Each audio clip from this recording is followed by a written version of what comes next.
Self doubt, स्वतःवरच्या शंका आपल्याला नकळतपणे कशा मागे खेचतात ते आज आपण समजून घेऊया.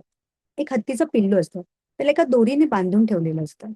तो पिल्लू खूप प्रयत्न करतो ती दोरी सोडण्याचा, पण त्याच्याच्याने ती काही होत नाही. शेवटी तो वैतागून गिव्ह करतो. तो त्याच्या मनात ते ठाम होतं, की मी ही काही दोरी सोडू शकत नाही. तो मान्य करतो, माझ्याच्याने काहीही होणार नाही. काही वर्षांनी तेच हत्तीचं पिल्लू मोठं होतं. तर त्या मोठ्या हत्तीला अजूनही त्याच छोट्या दोरीने बांधतात. पण तरी सुद्धा तो ती जी दोरी असते ना, ती सोडण्याचा अजिबात प्रयत्न करत नाही. का? कारण त्याच्या मनामध्ये ठाम झालेलं असतं, की मी खूप वेळा प्रयत्न केला, माझ्याच्याने लहानपणी ती काही सुटली नाही. आताही माझ्याकडनं ती सुटणार नाही. पण त्याला ह्याचं रिअलायझेशनच नसतं, की तो आता मोठा हत्ती झाला आहे आणि त्याची कॅपॅबिलिटी ही खूप मोठी झाली आहे. तो सहज एका झटक्यात ती दोरी तोडू शकतो. पण तरी सुद्धा त्या छोट्या लहानपणीच्या एक्सपिरियन्समुळे काय झालेलं असतं, त्याच्या मनामध्ये ठाम झालेलं असतं, की माझ्याकडनं ही दोरी तुटणार नाही. सो आयुष्यामध्ये बऱ्याच वेळेला आपल्यासोबत पण असंच होतं. बऱ्याच साऱ्या गोष्टी अशा नकळतपणे घडत असतात, ज्याच्यामुळे आपला स्वतःवरचा विश्वास कमी झालेला असतो आणि त्याची जागा सेल्फ डाऊटने किंवा स्वतःवरच्या ज्या शंका असतात त्यांनी घेतलेली असते. तर आपण अशा 4 गोष्टी बघणार आहोत, ज्या आपल्या मनामध्ये सेल्फ डाऊट क्रिएट करतात. सगळ्यात पहिली गोष्ट आहे सेल्फ एक्सेप्टन्स. जर तुम्ही स्वतःला आहे तसं एक्सेप्ट नाही करत, तर तुमचं सेल्फ डाऊट वाढत जातं. फॉर एक्झाम्पल तुम्ही प्रत्येक वेळेला स्वतःमध्ये फॉल्ट काढतात. May be me good enough नाही आहे, मी पुरेशी नाही आहे, माझ्याच्याने काही होत नाही, माझ्यामध्ये चांगल्या गोष्टी करण्याची कॅपॅबिलिटी नाही आहे, माझ्यामध्ये चांगलं कम्युनिकेशन स्किल नाही आहे किंवा व्हॉटएव्हर जे काही तुमचं फील्ड आहे त्याच्यामध्ये तुम्ही व्यवस्थित काम करू शकत नाही आहात. सो ज्यावेळेस सतत तुम्ही स्वतःला काही गोष्टींमध्ये बघत असतात, की मी ही गोष्ट नाही करू शकत, नाही करू शकत, माझ्याकडनं ही होणार नाही, मला जमत नाही किंवा इव्हन तर तुम्ही तुमच्या फिजिकल स्ट्रक्चरवरती पण बऱ्याच वेळेला विचार करत असाल, की अरे माझं नाकच असं आहे किंवा माझे डोळेच असे आहेत, ते चांगले नाही दिसत, मी सुंदर नाही आहे. सो ह्या बऱ्याच साऱ्या गोष्टी कुठे ना कुठे आतमध्ये आपल्या मनामध्ये ना सेल्फ डाऊट क्रिएट करत असतात. सो सगळ्यात पहिली गोष्ट काय आहे, की सेल्फ एक्सेप्टन्स नसेल, तर सेल्फ डाऊट वाढत जातो. दुसरी गोष्ट म्हणजे कंपॅरिझन.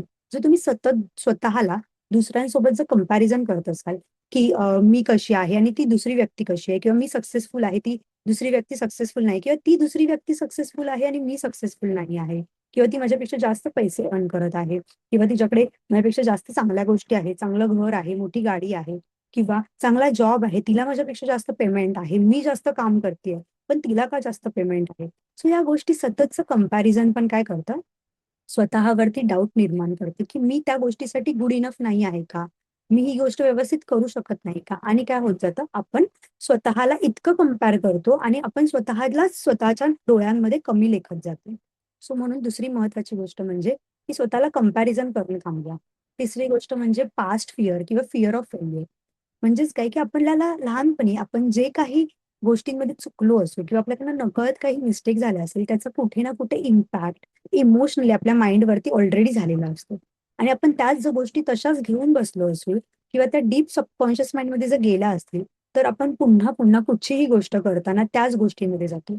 जसं की सेम हत्तीच्या बाबतीत झालं होतं. तो मोठा झाला, पण तरी सुद्धा तो लहानपणीचा त्याचा जो एक्सपिरियन्स होता, की तो ती दोरी नाही तोडू शकत, तो त्याला अजूनही इम्पॅक्ट करतो. सो तसंच आपणही लहानपणामध्ये जे काही एक्सपिरियन्स केले असतील किंवा कारण आपल्याकडनं काही मिस्टेक झाल्या असतील, तर त्या गोष्टी आपल्याला काय करतात, इम्पॅक्ट करतात, की नाही माझ्याकडनं ही गोष्ट आता पुन्हा होऊ शकणार नाही. चौथी गोष्ट म्हणजे क्रिटिसिझम किंवा जजमेंट. लोकं काय बोलतील? किंवा काय विचार करतील? मी जर काही चुकीचं केलं तर? किंवा मी काही चुकीचं बोलली तर? मी काही चुकीचं वागली तर? मी चांगली नाही दिसली तर? किंवा मी चांगलं प्रेझेंटेशन नाही दिलं तर? सो अशा बऱ्याच साऱ्या गोष्टी आपण काय करत असतो, स्वतःबद्दल जज करतो. सो किंवा लोकं काय करतील? लोकं मला जज करतील का? ह्याची पण भीती असते. किंवा लोकं मला क्रिटिसाइज करतील का? म्हणून मग आपण जस्ट ना गोडी-गोडी राहायचा, चांगलं-चांगलं राहायचा प्रयत्न करतो. सो ह्या 4 गोष्टी ह्या महत्त्वाच्या आहेत. म्हणजे भरपूर साऱ्या गोष्टी मॅटर करतात सेल्फ डाऊटसाठी. पण ॲज पर रिसर्च असं प्रूव्ह झालंय, की या 4 गोष्टी जास्त इम्पोर्टंट आहेत. तुमचं सेल्फ डाऊट ह्या गोष्टींमुळे वाढतो.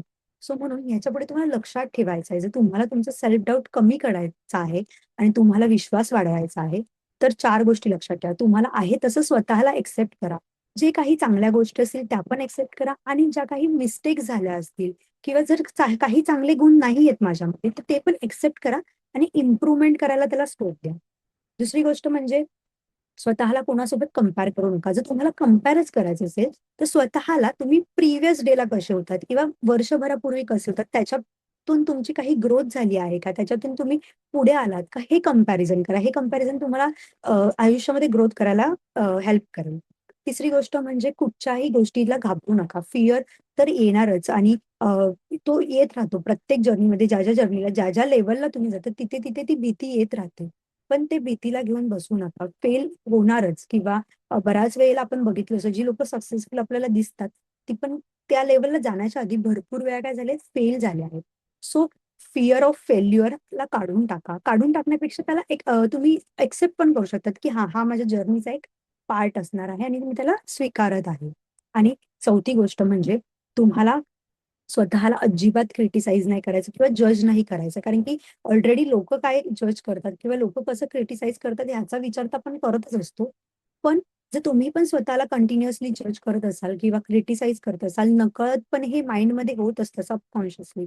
सो त्याच्याबद्दल अवेअर व्हा. जर ते तुम्ही पण करत असाल तर ते थांबवा. जेणेकरून तुम्हाला तुमचा सेल्फ कॉन्फिडन्स वाढवायला मदत होईल आणि सेल्फ डाऊट हळू तुमचे कमी जातील. ओके. सो व्हिडिओला लाईक करा, शेअर करा आणि सगळ्यांसोबत नक्की शेअर करा जेणेकरून समजेल ज्या लोकांना खरंच डाऊट आहे किंवा ज्या लोकांना खूप जास्त गोष्टी काहीतरी करायच्या आहेत, पण बिकॉज ऑफ सेल्फ डाऊट ते करू नाही शकत आहेत, त्यांच्यासोबत ही व्हिडिओ नक्की शेअर करा. चॅनलला सबस्क्राईब करा. ह्या 4 गोष्टींपैकी अशी कोणती गोष्ट आहे, जी तुम्ही सगळ्यात पहिल्यांदा इम्प्लिमेंट करायला सुरुवात करणार आहात, ती कमेंटमध्ये नक्की लिहा. आणि तुम्ही जर तुमच्या 20s मध्ये आहात, तुम्हाला स्वतःचं काहीतरी बिल्ड करायचंय, पण बिकॉज ऑफ कन्फ्युजन किंवा स्टकनेसमुळे तुम्ही ते करू नाही शकत आहात. तुम्हाला क्लॅरिटी घेऊन यायची आहे, तुम्हाला कॉन्फिडन्स बिल्ड करायचा आहे आणि त्या दृष्टीने अलाईन ॲक्शन्स घ्यायच्या आहेत. तर माझ्या व्ही-आय-पी ग्रुपची मी लिंक दिली आहे, ती नक्की जॉइन करा. ज्याच्यामध्ये माझं अपकमिंग वेबिनार जे आहे confusion to clarity and confidence त्याची सगळी डिटेल तुम्हाला तिथे मिळेल आणि तुम्हाला बऱ्याच साऱ्या माइंडसेट रिलेटेड गोष्टी पण तिथे शिकायला मिळेल. ओके. Thank so much.